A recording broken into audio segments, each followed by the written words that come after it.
कवित बहुत से लोग गाते फिरते हैं। साहिब तुमको बहुत पता है इन सब बातों।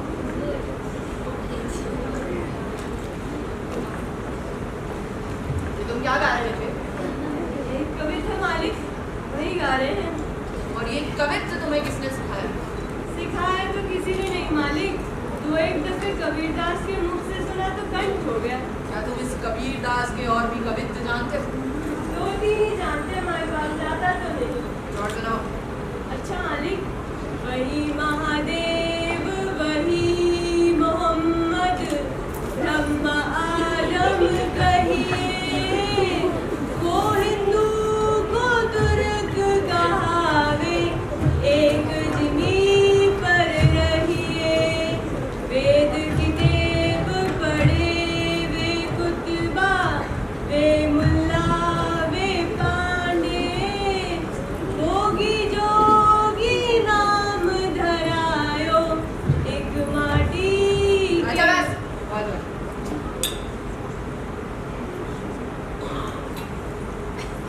फिर बना रहे मालिक। रुको, क्या तुम कबीरदास को जानते हो? जानते हैं मालिक, तो एक दफे में हमारी कुटिया में भी आए हैं। और तुम अकेले ही ये सब कविता गाते हो या तुम्हारे साथ और भी लोग हैं? और भी गाते होंगे मालिक, हम का जानी। अच्छा, जाओ। बंदगी हुई। साधु एक रूप सब माही, अपने मन ही विचार के देखो, और दूसरा इस भिखारी को 5 कौड़ी की सजा दो। और खबरदार कर दो कि अगर इसने कबीरदास के कविता फिर से गाए तो इसकी चमड़ी उधेड़ दी जाएगी। जी हुजूर। सुनो, ज्यादा शोर ना। हुजूर। तो बताओ, मैंने कबीरदास को सजा ना देकर इस अंधे भिखारी को सजा दी।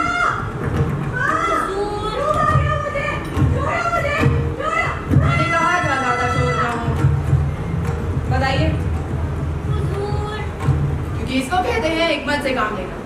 अगर मैं कबीरदास को सजा देता तो उसके चाहने वाले लोगों के दिलों में हमदर्दी पैदा हो जाती, लेकिन अब सब में दहशत फैल जाएगी। सही है, लेकिन जब तक उस कबीरदास का मुंह बंद नहीं कराया जाएगा, इस मर्द का इलाज नहीं हो पाएगा। सुनो मौलवी, तुम कभी नहीं समझ पाओगे। काशी हिंदुओं का मुकद्दस शहर है, यहाँ का राजा हिंदू है। अगर हमने मजहब के नाम पर कुछ भी किया तो किसी को भी बुरा लग सकता है। हुजूर, क्यों? क्या हुआ? कोड़े लग गए? भिखारी मर गया। मर गया? तुमने कितनी जोर से कोड़े लगाए थे? चिंता की कोई बात नहीं है, उसका शरीर कहाँ है? वह भी कोतवाली के आंगन में पड़ा है। उसकी लाश को उसके घर भिजवा सकते। जी हुजूर। हुजूर, क्या है? ये अशरफी है साहिब, आपने उसे अल्लाह फरमाई थी। इससे सबको कान हो जाएंगे जब उस अंधे भिखारी की लाश गली गली जाएगी और साथ में तो सरकारी आदमी जाएंगे तो सब में दहशत फैल जाएगी। आप सभी लोग जा सकते हैं।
कहती थी बेटा तेरे कवित गाता है तो मेरे घर का चूल्हा जलता है।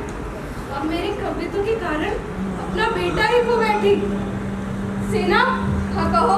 और भी तो लोग होंगे जो हमारे कवित गाते फिरते हैं। वे कितने चाव से हमारे कवित गाते। अगर रमजे भिखारी को मार डाला तो उनकी जान पर भी तो बनाएगी। पंडे मौलवी और कोतवाल के आदमी उन्हें भी तो नहीं छोड़ेंगे। मैं सोचता हूँ कि सभी को मना कर दे कि हमारे कवित गली बाजार में न गाए, ताकि उन पर कोई भी मुसीबत ना आए। नहीं, ये उसका उपाय नहीं। हम स्वयं मिलकर समागम लगाएंगे, सत्संग लगाएंगे, सत्संग लगाए रखेंगे रहदास जी। अगर आप बैठना बंद कर दिया तो फिर हमें कोई बैठने नहीं देगा। सत्संग लगाए रखेंगे। तुम ठीक कहते हो कबीरदास, हम सत्संग लगाएंगे। लगाओगे कहाँ पर? कहीं पर भी, किसी सड़क के किनारे बैठ जाया करेंगे, यही इसी चबूतरे पर बैठ जाया करेंगे। कबीरवा, कबीरवा रे, तुम कहाँ है? मेरे नंदू ने तो आगे ही मूंद ली। तू कहाँ है? हाँ माँ, मैंने सुन लिया है। इतनी चिड़ी सी तो उसकी जान थी, कोड़े खाने की सकत कहाँ से लाता? घर में जाना है माँ। है, मैं कमाकर छोड़ गया है। खुद तो खाता नहीं था, पर अपनी माँ के लिए छोड़ गया।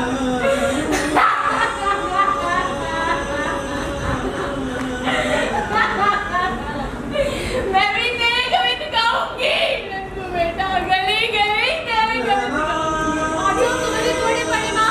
नंदू पर पड़ने वाले कोड़े मेरी पीठ पर पड़े थे बेटा। बच्चे पर पड़ने वाली मार माँ पर ही पड़ती है, पर मैं मरी नहीं, मेरा नंदू मर गया। कहाँ जा रही हो माँ? अपने नंदू के पास जाऊंगी रे। जालिमों ने उसे कोड़े मार मार कर मार डाला। हम तुम्हारे साथ चलते हैं।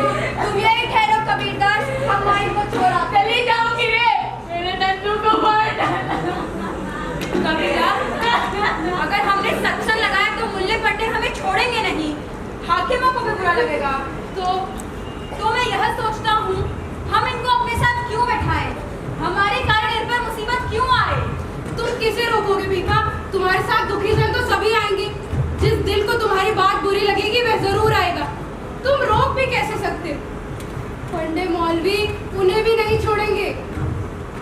तो यही फैसला हुआ, इधर सड़क किनारे ही समागम करेंगे। हाँ, प्रभात वेला में बैठा करेंगे, दिन चढ़ने पर अपने अपने घर चले जाया करेंगे। इधर बहुत से लोग गंगा स्नान को भी जाते हैं। यह तो और भी अच्छा है। ब्राह्मणों को जब पता चलेगा कि छोटी जात वाले लोग यहाँ बैठते हैं, तो वे अपना रास्ता बदल देंगे। अब देखो रहदास, कुछ तो होगा ही। तुम अपनी बस्ती में खबर कर दो, मैं अपने दोस्तों को बता आता। तुमने अच्छे से सोच विचार कर लिया कबीरदास, इसमें बहुत जोखिम होगा। अब सोच विचार क्या करना, समझो देख मन में तो प्यारवा, आशिक होकर रोना क्या रे। कहे कबीर प्रेम का मारा, सिर देना तो रोना क्या रे।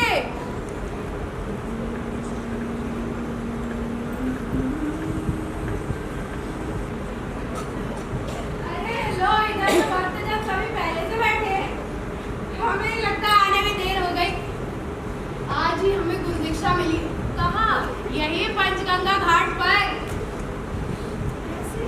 अरे ऐसे ही कुछ प्रभात का समय हो रहा था। क्या कह रहे हो? रात के वक्त घाट की सीढ़ियों पर ऐसी भी कभी गुरु दीक्षा मिली है? हम बताते हैं सेना, हमें किसी ने कहा महाराज को पटने से पहले स्नान करने पंचगंगा घाट पर आते।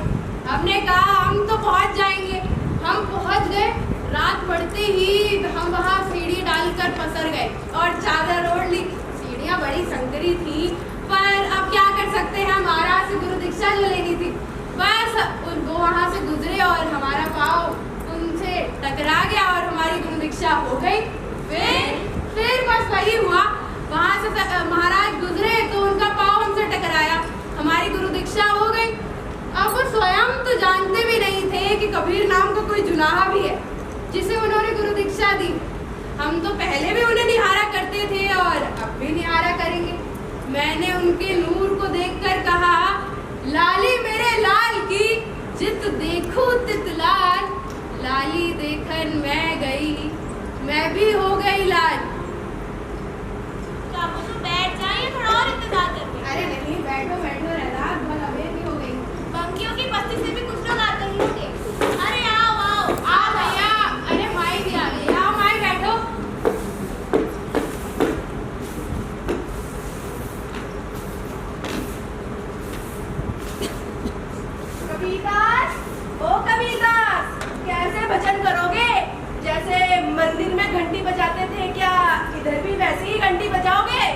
यहाँ क्यों घंटी बजाएंगे? यहाँ किसी मूर्ति की पूजा तो नहीं, चंदन चढ़ावा तो नहीं होगा। अच्छा अच्छा, जो बात पता ना हो पूछ लेनी चाहिए। वैसे कबीरदास किस और मुंह करके बैठना होगा? चढ़ते की ओर ना? ओ कबीरवा, किस और मुंह करके बैठना होगा? चढ़ते की ओर ना? अरे जिस और तुम्हें भगवान नजर आए। तुम्हें किस और भगवान नजर आते हैं? मुझे तो चारों ओर नजर आते हैं। अच्छा, एक व्यक्ति चारों ओर मुंह करके कैसे बैठ सकता है? देखो, भगवान तो हर जगह मौजूद है। जिस और तुम्हारा माना है तुम उस और मुंह करके बैठो। अच्छा अच्छा, वैसे तू किस और मुंह करके बैठेगा? मैं तो सोच रहा हूँ अपने दोस्त तुम्हारी तरफ ही मुंह करके बैठ जाऊँ। अच्छा अच्छा, तो हम भी तेरे और मुंह करके बैठ जाएंगे। बैठो।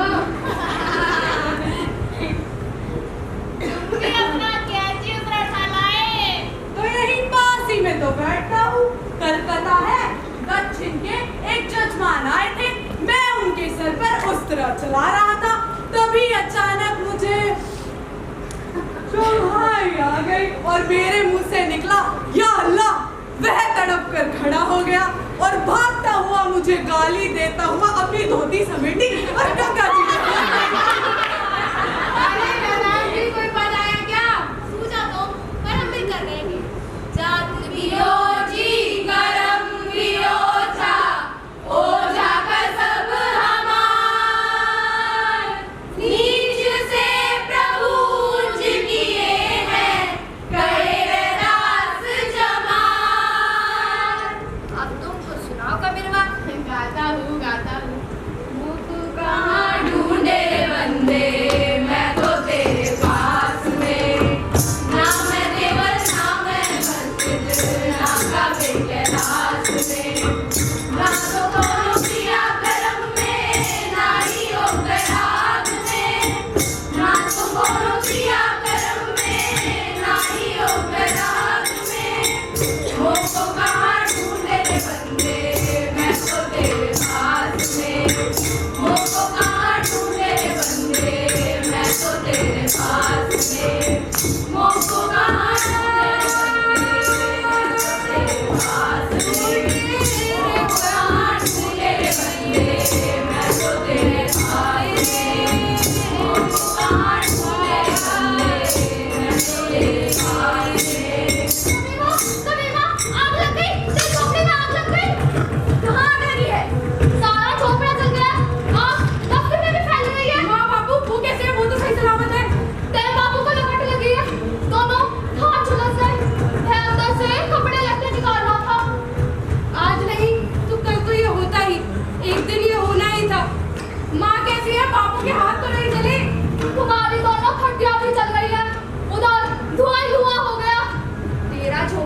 कबीरा, तो तुम मेरे हाथ चले आओ।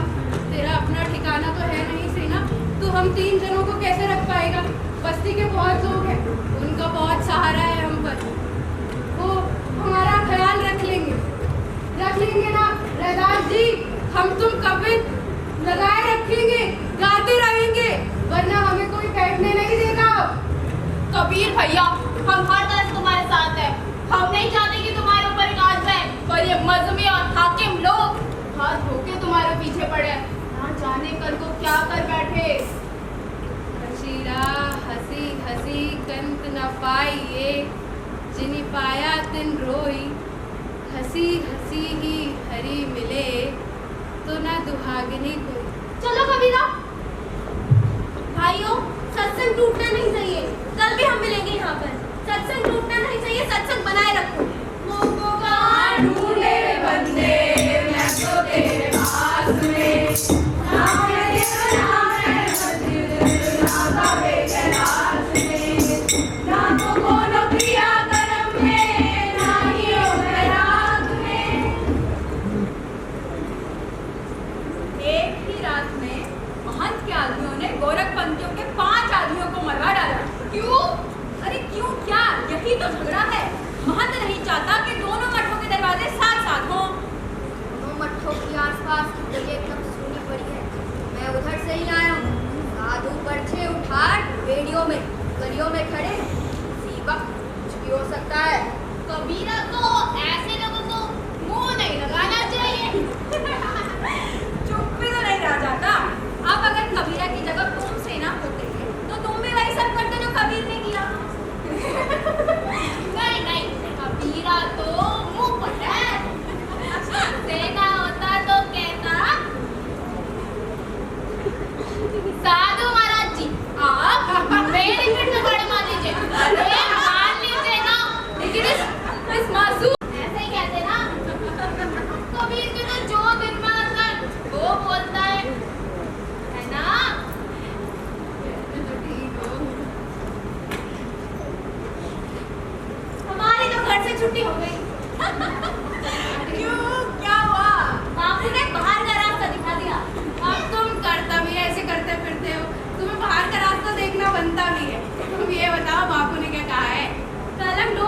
में गीत गा रहे थे, किसी ने हमें देखा और बापू को शिकायत कर दी। फिर तो बड़ा अच्छा हुआ, हम साथ मिलकर घुमा करेंगे ना। तुम अपनी तंदूकनी लेकर सो जाया करना सर के नीचे, मैं मेरा कपड़े का थान है वो लेकर सो जाया करूँगा। मैंने सुना है कुरुक्षेत्र के मन कोतवाल से मिलने गए थे। किस लिए? यही डोमों की बस्ती को उखड़वाने के लिए। यही महंत के नए मठ के सामने पड़ती है ना, बहुत लोग बेघर हो गए। और डोम चमार के लोग समझे बैठे हैं कि उन्हें रोजगार मिलेगा। ये कोतवाल बड़ा ही जालिम आदमी है। कबीरा, तुम्हारे उस बस्ती के लौंडे का क्या हाल है? बेचारा बड़ा तड़प रहा है।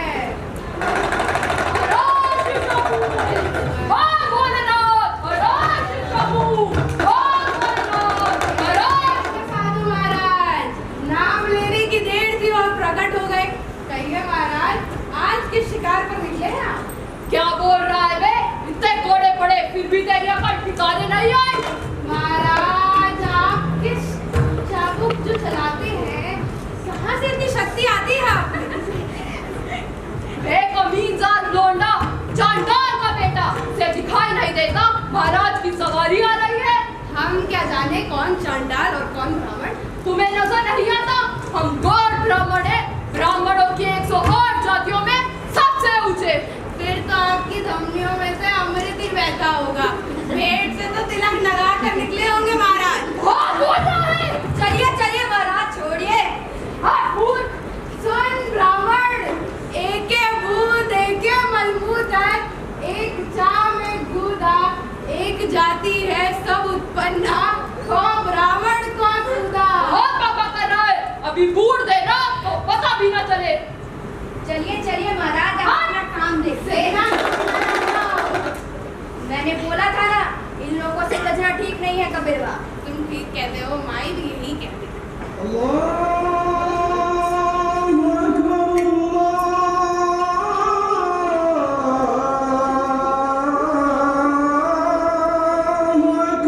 लो पहुंच गए मुल्ला जी भी अजान देने। बस बस कबीरवा, कोई आ रहा है। अरे जरा और ऊंचा मुल्ला जी, मुझे सुनाई नहीं देता, आसमान तक क्या आवाज पहुंचेगी? कौन काफी ने बकबक कर रहा था? और कौन होगा मौलवी साहब? कमदार जुड़ा है, दिन की तौहीन करता है। ऊपर खुदा और नीचे आप। मैं तो बस इतना भर कह रहा था कि आप जरा ऊंची आवाज में अजान दें। आवाज सातवें आसमान तक पहुंच नहीं रही है। चींटी के पग नेवर बाजे, सौ भी साहिब सुनता है।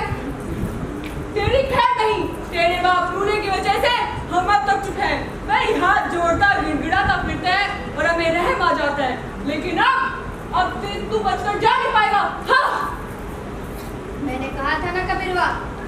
ये तो होता ही रहता है सेना। अगर तुमने उस मासूम की पीठ देखी होती जिसे चाबुक से छल्ली कर डाला, तो तुम इन पाखंडियों से डरते नहीं। ये तो सब करते ही रहते, इनकी वजह से लोगों का जीवन नरक बन गया। पर तुम इसकी चिंता मत करो, ये तो होता ही रहता है, हम इसे ठीक भी कर देंगे। आओ कोई शब्द गाते हैं। रदास पीपा, लाओ सबको। रदास कुछ कह रहा है। पीपा बताओ क्या कह रहे हो? ज्ञानी महाराज तुमसे क्या कह रहे थे? वो ज्ञानी महाराज 20 में तो 20 ज्ञानी मिलते हैं। कौन से महाराज की बात कर रहे हैं? अरे वही 80 घाट के पास वाले। कल भले भाई भैया हमारे एक महाराज से बहस चल पड़ी। वो कहने लगे जो वेद पुराण पढ़े सो ज्ञानी। हमने भी कहा महाराज, नीच जात का आदमी कहाँ वेद पढ़ सकता है? उस पर इतना बिगड़े क्या बताऊं। फिर मैंने कहा महाराज अगर पढ़ भी ले तो क्या पता भगवान के दर्शन हो ना हो। और इसी पर आगे बहस चल पड़ी। फिर मैंने तुम्हारा किस्सा सुनाया रदास। अरे वही मंदिर वाला जहाँ तुम्हें डंडे पड़े थे। अब पुजारी आया रदास के बाद, रदास गीत गा रहा था। कहने लगा बहुत अच्छा गीत गाते हो, कल से आरती करने आ जाएगा। जैसे ही पता चला कि रदास चमार है, इतने कोड़े मारे बेचारे की पीठ ही लाल कर दी। फिर मैंने महाराज को यही बताया, महाराज ऐसे दर्शन होते हैं पूजा पाठ करने से। ऐसा कोई धर्माचार नहीं जो इंसान को इंसान से जोड़े, जो इंसान को